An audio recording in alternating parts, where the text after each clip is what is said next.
الله الرحمن الرحيم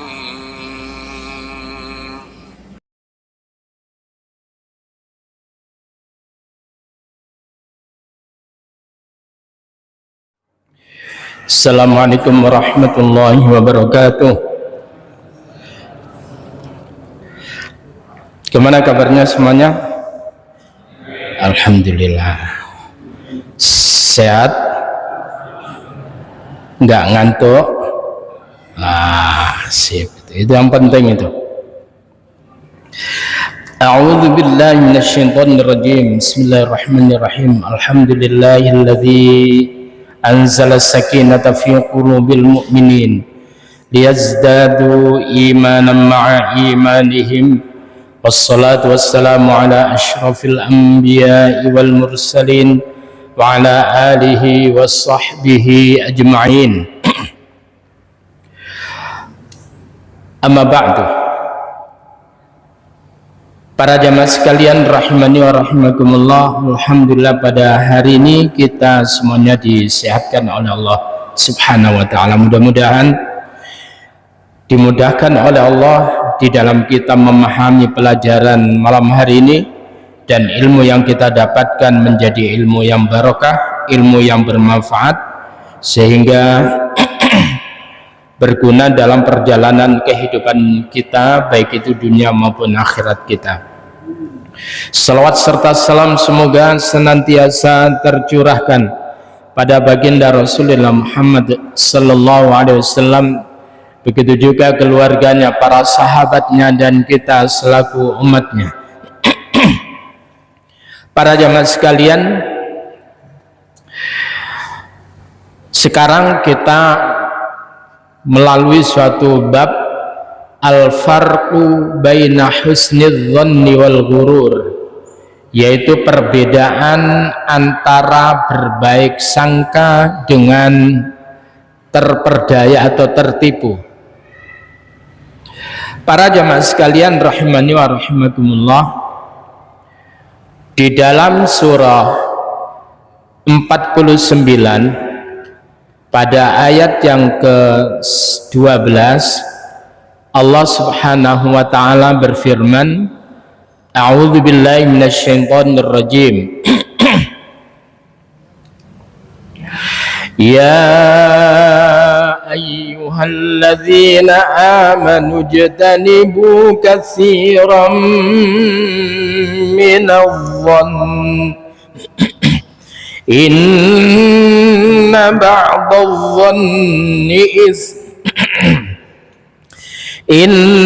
ba'dadh-dhanni ismun wa la tajassasu wa la yaghtab ba'dukum ba'dha. Ya ayyuhalladzina amanu, wahai orang-orang yang beriman, ijtanibu, jauhilah olehmu, kasiran, kebanyakan, minadh-dhann, dari prasangka. Ojo gampang nyongko-nyongko sing elek. Kenapa? Inna ba'dadh-dhann, sesungguhnya sebagian daripada prasangka itu adalah itsmun, dosa. Maka dhon itu ada dua, yang disebut al-dhon, ya, al-dhon. Yang pertama husnul dhon,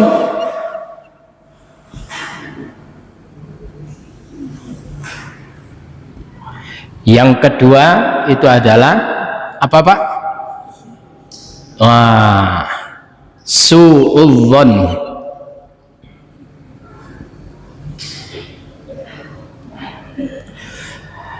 Para jamaah sekalian rahimani wa rahimakumullah, mengenai adzon, mengenai prasangka,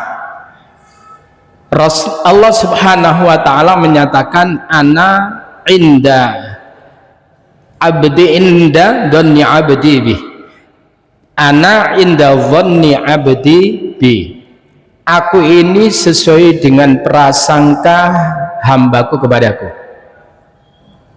Ketika seorang itu berprasangka yang buruk kepada Allah, maka Allah akan berikan keburukan kepada orang itu. Tapi kalau berprasangka yang baik kepada Allah, maka Allah akan berikan kebaikan pada orang itu. Sehingga kemudian hati-hati kita di dalam berprasangka. Kalau kita lihat bagaimana ketika Nabi Ibrahim alaihissalam setelah sekian lama Nabi itu berdoa, Rabbi habli minas solihin, di dalam surah 37 ayat 100 itu, surah Saffat, Rabbi habli minas solihin. Lalu kemudian lama Nabi Ibrahim itu berdoa, tetapi karena husnudzonnya itu yang dimunculkan, maka kemudian dia nyaman melalui perjalanan yang panjang dalam ujian, ditangguhkannya pengkabulan doa Nabi Ibrahim itu. Jadi Nabi Ibrahim itu tidak sampai suudzon kepada Allah. Aku ilak nabi sih, masa ndonga ya unu ya ini ora dikabulke, sing kono gak kate ndonga dadian. Jadi hati-hati. Tapi Nabi Ibrahim itu adalah berprasangka yang baik. Begitu kemudian menikah dengan istri yang keduanya, Hajar, maka apa? Karena akumulasi dari husnudzon ini, maka kemudian Allah katakan pada ayat yang ke-101 apa? Fabasyarnahu bighulamin halim, maka aku berikan kepadanya dengan seorang bocah anak halim yang santun, yang diberi nama Ismail. Setelah itu kemudian dalam perjalanan panjang, ayat yang ke-102 Allah menyatakan falamma balagha ma'ahu sa'ya qala ya bunayya inni ara fil manam anni azbahuka fanzur madza tara. Setelah kemudian Nabi Ibrahim, begitu Ismail ini bayi coer masih merah, itu sudah diuji oleh Allah, dipisahkan, dia masih husnudzon kepada Allah Subhanahu wa ta'ala. Begitu kemudian Nabi Ismail sudah sampai usia remaja, katakan SMP ke atas itu, maka kemudian Nabi Ibrahim yang ada di Palestina, di wilayah Haran itu, mendapatkan perintah dari Allah lewat mimpinya untuk menyembelih anaknya. Di sini taruhannya. Kemudian Ibrahim alaihissalatu wassalam, karena dia tersebut itu ru'yatun Nabi, menyadari bahwa mimpinya Nabi itu adalah wahyun minallah, adalah wahyu dari Allah Subhanahu wa ta'ala, maka dia berprasangka yang baik. Tidak mungkin Allah di dalam memerintahkannya itu dalam rangka untuk menghancurkan, membinasakan daripada hambanya. Husnudzon dipasang oleh Ibrahim, sehingga kemudian perjalanan dari Haran lalu kemudian menuju ke Makkah itu adalah penuh dengan keyakinan sampai berjumpa dengan anaknya. Maka dia mengatakan, ya bunayya inni ara fil manam anni azbahuka fanzur madza tara. Wahai ayahku, wahai anakku, aku melihat dalam tidurku, aku diperintah oleh Allah untuk menyembelih engkau, wahai anakku. Maka kemudian fanzur madza tara, tolong kamu pikir-pikir apa yang menjadi pendapatmu. Seorang anak yang mendapatkan asupan doa yang terbaik dari kedua orang tuanya, mendapatkan pengajaran yang baik dari orang tuanya, terutama seorang ibu yaitu Hajar, maka muncul husnudzon kepada ayahnya, dia adalah seorang nabi. Maka nabi dipandang oleh Ismail sebagai seorang anaknya, tidaklah mungkin dalam rangka menuju kepada kehancuran. Maka kemudian dia mengatakan, ya abatif alma tu'mar satajiduni insyaallahu minas sabirin. Wahai ayahku, laksanakan apa yang kau diperintahkan oleh Allah, ya, dan kemudian insya Allah engkau akan mendapati aku termasuk orang yang sabar. Jadi Ismail dan Ibrahim sama-sama berhusnudzon kepada Allah Subhanahu wa ta'ala.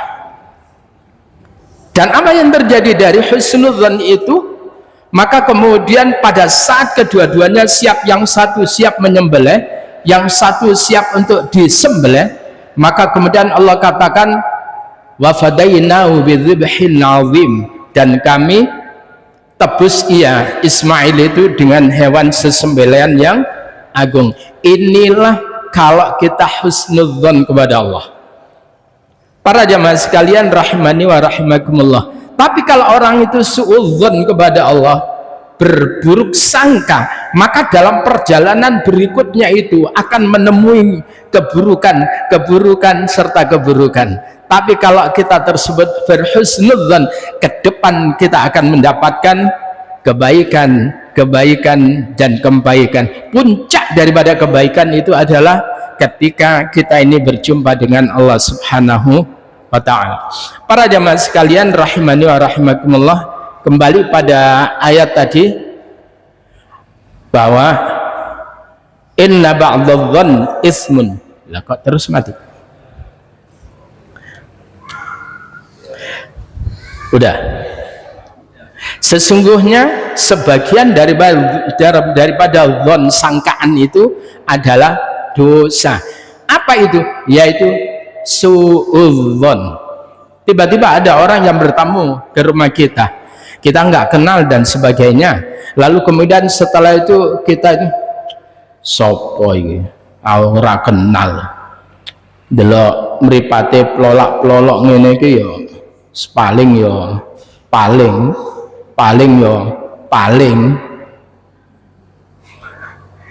kalau gitu, itu namanya apa itu? Suudzon. Tetapi apa yang dilakukan oleh Nabi Ibrahim ketika kemudian datang tamu yang tidak dikenal, lagi-lagi Nabi Ibrahim itu berhusnudzon. Lalu kemudian dipersilakan dan kemudian disediakan makanan, yaitu dengan apa? Bi'ijlin samin, yaitu dengan anak sapi yang gemuk, yang kemudian faqarrabahu ilaihim, didekatkan kepada tamunya. Ternyata apa? Dengan husnudzan itu ada berita baik yang dibawa oleh malaikat itu dari Allah Subhanahu wa ta'ala. Apa beritanya? Yaitu nanti dia akan punya anak dari istri keduanya, satunya yaitu Bunda Sarah. Dia akan punya anak karena istrinya itu tertawa cekikian. Dalam perjalanan itu kemudian Sarah punya anak, dan kemudian laki-laki yang dikatakan bighulamin alim, jadi dengan anak yang pandai, yang berilmu. Maka kemudian apa? Kenapa diberi nama Ishak? Karena sikap daripada Bunda Sarah yang kala itu adalah tertawa kecil. Lucu tuwek-tuwek ngene kok duwe anak. Ternyata kemudian dikasih oleh Allah karena husnudzonnya Nabi Ibrahim alaihissalatu wassalam. Nah, para jamaah sekalian rahimani wa rahimakumullah, orang itu hidupnya nggak akan pernah nyaman kalau dikit-dikit itu suudzon. Coba kalau saya ini suudzon, minum ini paling-paling ono enggak, bismillah, seger toh, karena suudzon. Kalau husnudzon enak, tapi kalau suudzon nggak kok berngombe. Nah, alhamdulillah. Kembali lagi, tetapi kemudian hati-hati di dalam kita memasang prasangka. Nah, coba kita lihat bagaimana kita bisa mengukur bahwa itu adalah prasangka yang baik. Itu kayak apa? Al-farqu baina husnudzan wal ghurur wa anna husnudzan, sesungguhnya husnudzan itu baik sangka itu adalah in hamala alal amal, jika hal itu akan membawa kepada suatu amal, menjadikan orang itu kemudian wahassa alaih, orang itu bersemangat untuk beramal kebaikan, wasaqo ilaihi, dan senantiasa menggiring kepadanya kepada kebaikan, fahuwa sahihun, itu adalah suatu sangkaan yang benar. Jadi kalau kemudian prasangka itu menghantarkan kepada kebaikan-kebaikan, memotivasi kita dalam kebaikan-kebaikan, giring kita kepada kebaikan-kebaikan, itulah prasangka yang benar. Tapi kalau prasangka itu sebaliknya, wa inda'a ilal bitalah wal inhimak, jika hal itu adalah mengajak kepada kebatilan dan itu menjerumuskan fil ma'asi, dalam kita bermaksiat, fahuwa ghurur, maka itu adalah tipuan. Jadi dilihat orang itu kemudian mengajak kemana. Kalau orang itu sudah mengajak kepada kebatilan, kemudian menjerumuskan kepada kemaksiatan, tidak usah diikuti. Itulah namanya ghurur, meskipun itu koncoplek. Apa koncoplek itu? Hati-hati, biasanya orang itu nggak bisa menolak ketika yang ngajak itu koncoplek. Paham itu ya? Kalau yang lain ngajak dipikir-pikir barang koncoplek. Nah, jadi kenapa? Karena Rasulullah Shallallahu Alaihi Wasallam menyatakan almar'u ala dini khalilih, seseorang itu adalah sesuai dengan agama teman akrabnya. Almar'u ala dini khalili.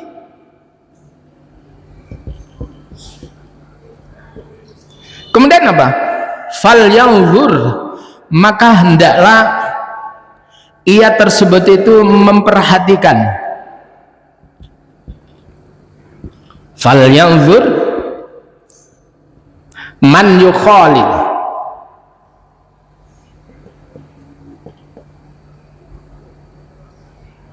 yukhaliluhu. Jadi kalau sekiranya kita ingin tahu orang itu kayak apa, cukup kita perhatikan siapa orang yang menjadi teman akrabnya itu. Teman akrab loh ya, bukan si hello. Jadi sudah ketemu si hello, sudah beda Pak. Maka ketika kemudian orang itu, teman akrab dulu itu baik, sampai ono tasdite duduk baik, lah bisa diidghamno pisan baik ya. Itu kemudian tadinya itu baik, tapi kemudian ternyata dia mengajak kita kepada kemaksiatan, mengajak kita untuk bermalasan di dalam beribadah, maka itu adalah teman al-ghurur, teman yang menipu. Maka harus pisah. Maka di antara orang yang nantinya masuk surga itu adalah orang yang berteman itu adalah karena Allah, dan kemudian berpisah karena Allah, bukan karena orang itu bukan kaya. Kalau kaya dilanjut, kalau kemudian melarat tidak dilanjut, bukan itu. Tapi takarannya adalah orang tersebut itu ngajak kepada kebaikan atau ngajak kepada keburukan. Kalau dia ngajak kepada keburukan, dia pisah karena Allah. Kalau orang itu ngajak kepada kebaikan, kita berteman karena Allah. Nah, para jamaah sekalian rahimani wa rahimakumullah, kembali lagi kepada persoalan. Lah kira-kira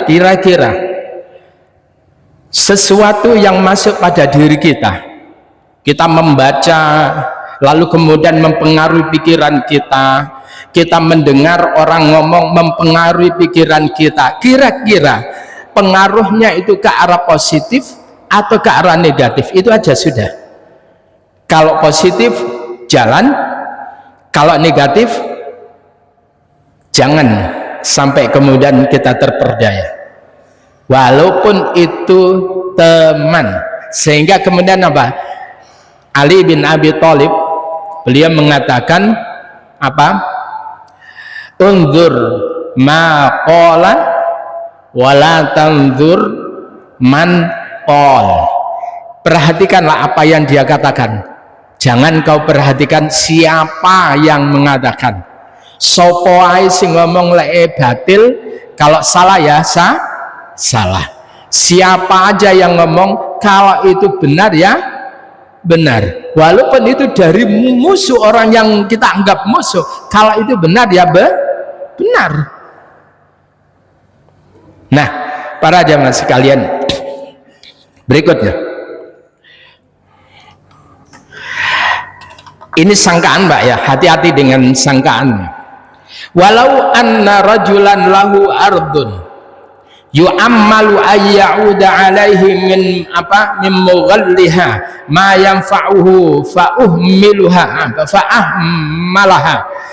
Kalau sekiranya ada seorang yang memiliki tanah, lahu ardun, dia punya tanah, yang kemudian yu'ammalu ayya'uda alaihi mughalliha, sementara dia itu berangan-angan bagaimana tanah itu menghasilkan sesuatu yang mahal, yang bernilai, ma yanfa'uhu, yaitu yang bermanfaat. Tapi orang itu yang punya gambaran kepingin tanah itu nanti menghasilkan hasil yang memuaskan. Contoh, kalau tanamannya bagus, kalau kemudian buah-buahannya bagus, kalau pepohonannya bagus, yang menghasilkan. Tetapi orang itu punya angan-angan sementara dia tersebut itu adalah fa'ahmalha, mengabaikannya, walam yabdzurha walam yahrisha. Orang itu sementara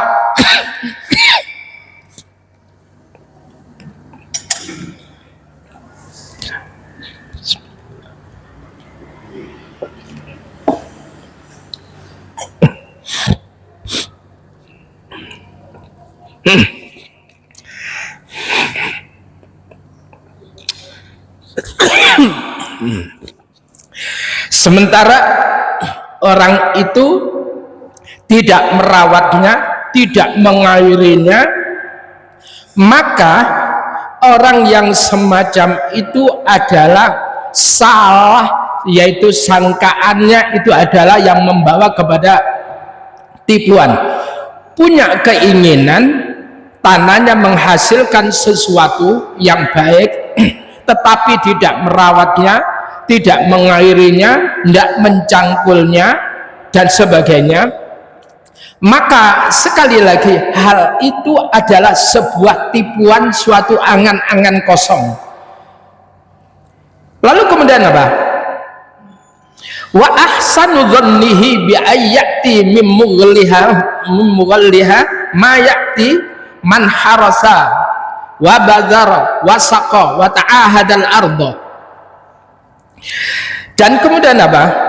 Sebaik-baik sangkaannya itu adalah, orang yang berbaik sangka mestinya adalah orang kalau menginginkan tanahnya menghasilkan suatu hasil yang baik, apapun dari tanaman, dari buah-buahan dan sebagainya, lalu kemudian orang itu meladang, mengairinya, lalu kemudian orang itu merawat tanahnya, maka orang itu adalah ahsanudzon.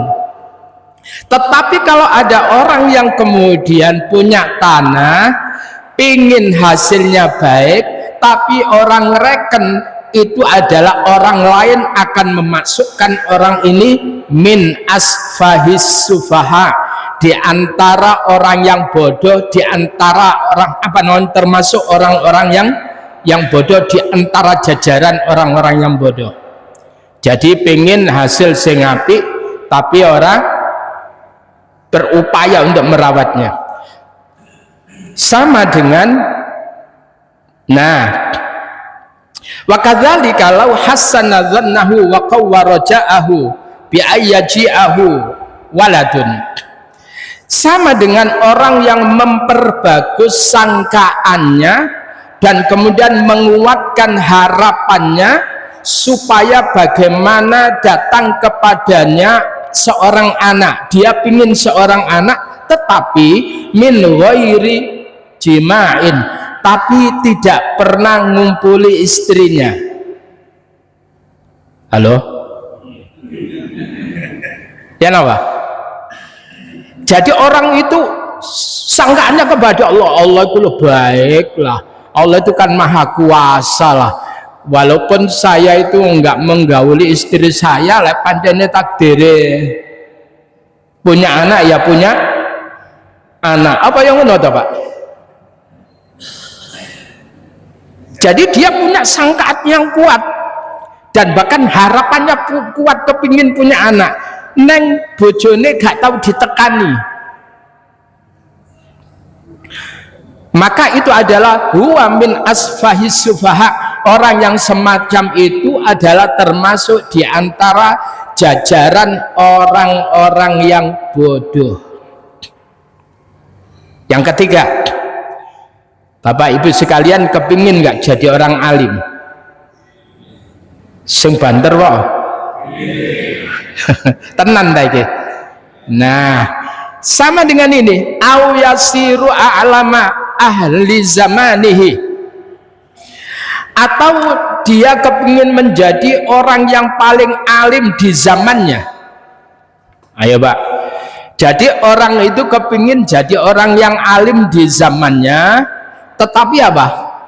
Min ghairi talabin lil ilmi, tapi dia tanpa nyupri ilmu, gak tahu ngang suka weruh, kira-kira saged dados tiyang alim ta Pak?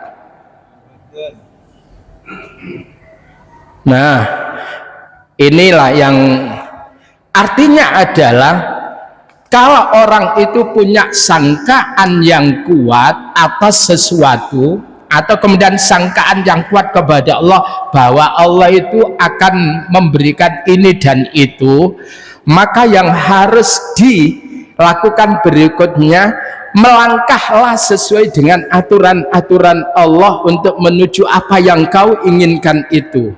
Paham?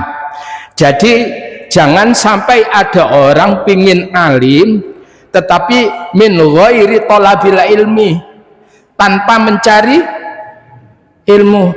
Lawang itu kenapa? Lawang Nabi Musa ketika dia tersebut itu ditanya oleh Bani Israel, Nabi Musa, siapakah yang paling alim? Nabi Musa ngomong apa?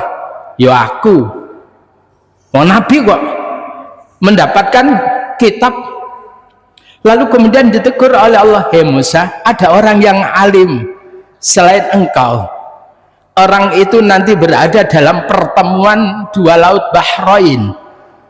Terus bagaimana Nabi Musa kala itu ketika diomongin begitu? Ya Allah, masa ya Allah, apa ada yang lebih alim lagi dari aku? Enggak. Nabi Musa seorang nabi, seorang rasul, mendapatkan kitab, tetapi Nabi Musa itu kemudian mencari di mana orang yang dimaksud itu. Jadi orang itu dikatakan Khidir, pakai kha ya. Khidir itu artinya bukan namanya, ya, bukan namanya Khidir itu, tapi Khidir itu artinya hijau. Jadi Allah karena itu ada istilah khudruwat, hijau-hijauan. Khidir pakai kha, tapi kalau hador itu artinya datang. Kenapa dikatakan Khidir? Karena setiap dia duduk pada suatu tempat rumput yang kering, begitu dia bangkit langsung hijau. Ya, itulah yang dia disebut Khidir. Namanya dia sendiri adalah Balya.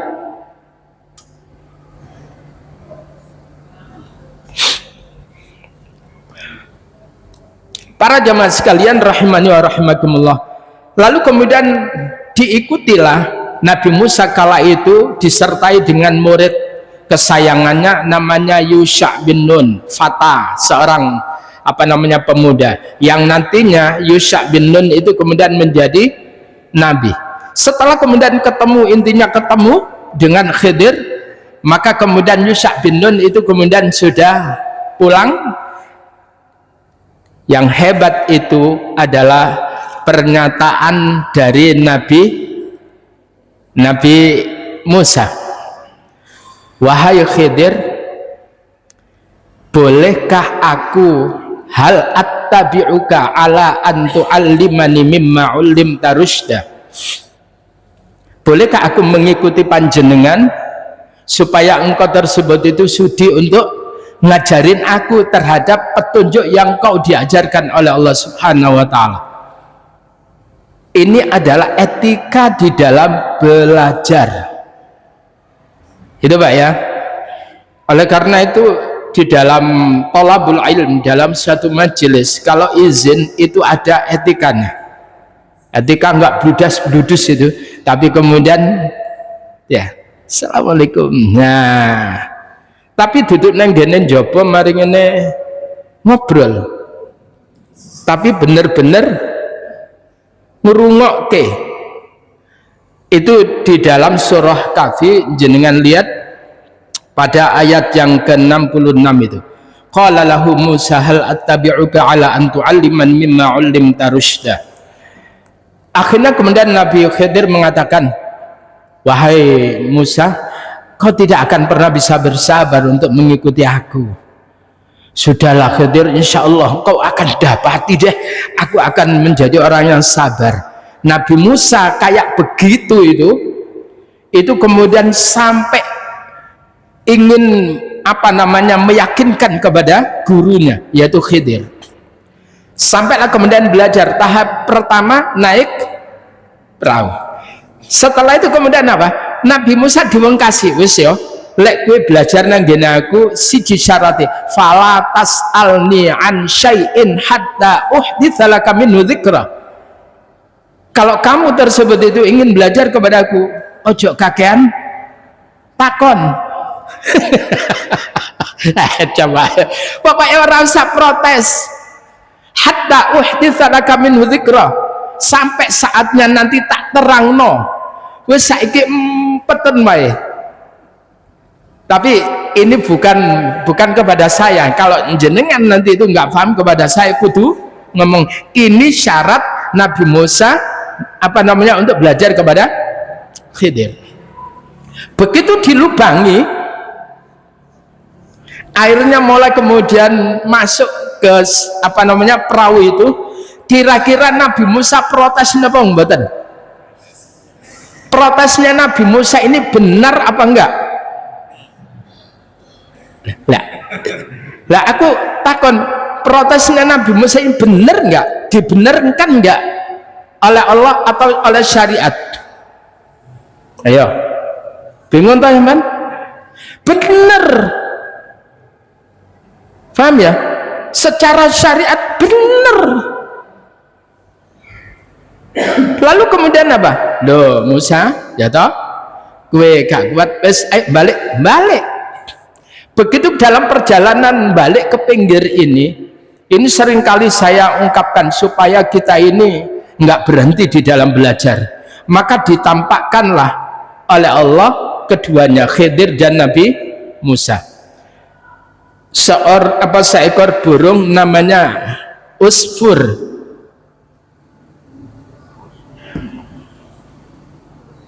Usfur itu emprit.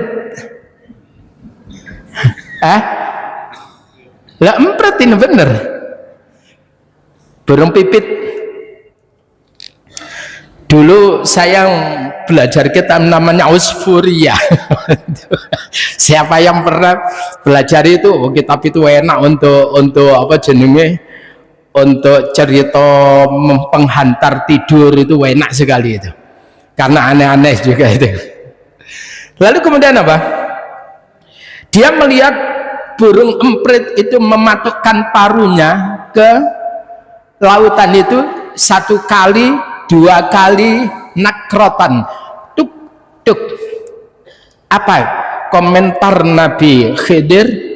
Dia mengatakan, wahai Musa, sungguh Allah berikan kepadaku suatu ilmu yang tidak Allah berikan kepada kamu. Dan Allah berikan kepada engkau suatu ilmu yang tidak Allah berikan kepadaku.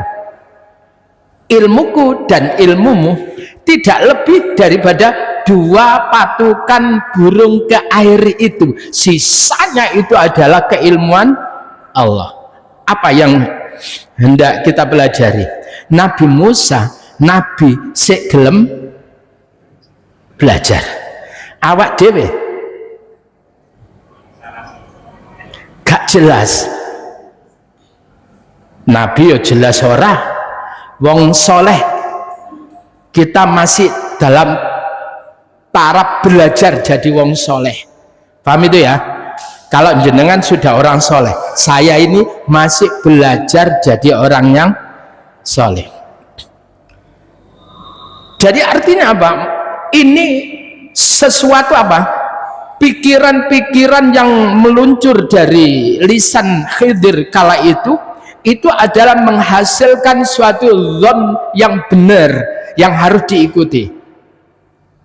Nah, jadi ojo sampai pingin jadi wong alim neng ora tahu belajar. Itu adalah min asfahis sufaha. Itu adalah diantara jajaran orang yang terbodoh. Nah, wis berikutnya ada lagi.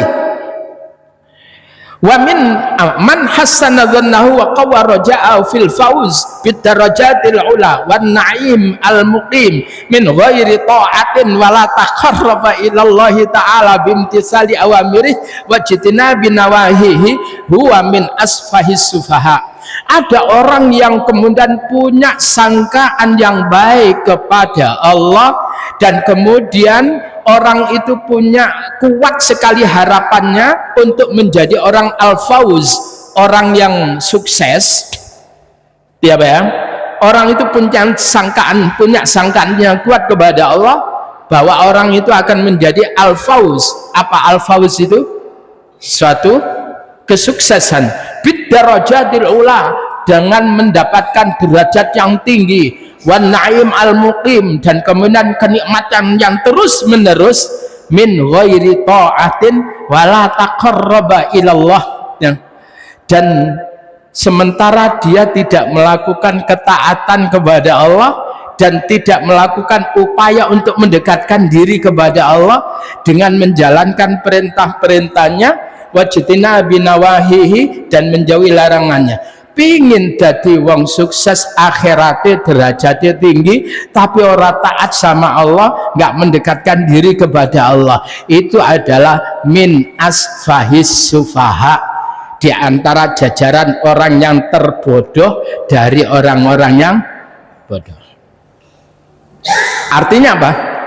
Jadi kalau kita ingin jadi orang yang mendapatkan apa namanya tingkat yang tinggi, derajat yang tinggi, ya kudu.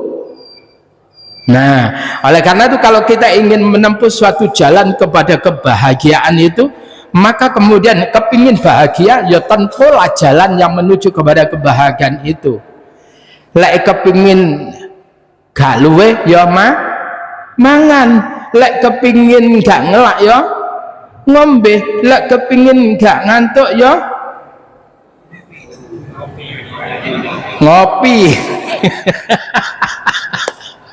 aduh. Para jamaah sekalian, jadi semuanya itu ada sunnatullah, walan tajidali sunnatillahi tabdila walan tajidali sunnatillahi tahwila. Sunnatullah itu enggak ada terjadi perubahan, enggak terjadi apa? Pergantian. Jalani sunnatullah. Kalau kita ingin jadi sukses, jalani itu, maka akan dimudahkan oleh Allah sukses. Nah, oleh karena itu jangan sampai kita tertipu dengan husnudzon kita, sementara apa yang kita lakukan tidak menuju kepada jalan yang kita impikan sana. Itu namanya ghurur. Apa? Menipu. Loh, saya ini jam yamin wesan. Mari wes ngeblak loh itu. Sebetulnya ini untuk pertemuan yang akan datang aja ya. Innalladzina amanu walladzina hajaru. Para ibu-ibu dan bapak-bapak sekalian rahimani wa rahimakumullah, mari kita lebih berbenah lagi, karena kita semuanya ingin untuk mendapatkan dunia yang hasanah, akhirat yang hasanah, dan terpelihara dari neraka. Maka sekarang yang harus kita lakukan, jalani jalan yang menyebabkan kehidupan dunia dan akhirat kita hasanah, jalani jalan yang menjadikan kita nanti terhindar dari neraka. Insya Allah kita akan dimudahkan, dan itulah husnudzon yang benar. Demikian para rawuh ingkang minulya, menawi onten derang langkungipun nyuwun agunging Sang Mudra pangaksami. Subhanakallahumma bihamdika asyhadu an la ilaha illa anta astaghfiruka wa atubu ilaik. Assalamualaikum warahmatullahi wabarakatuh.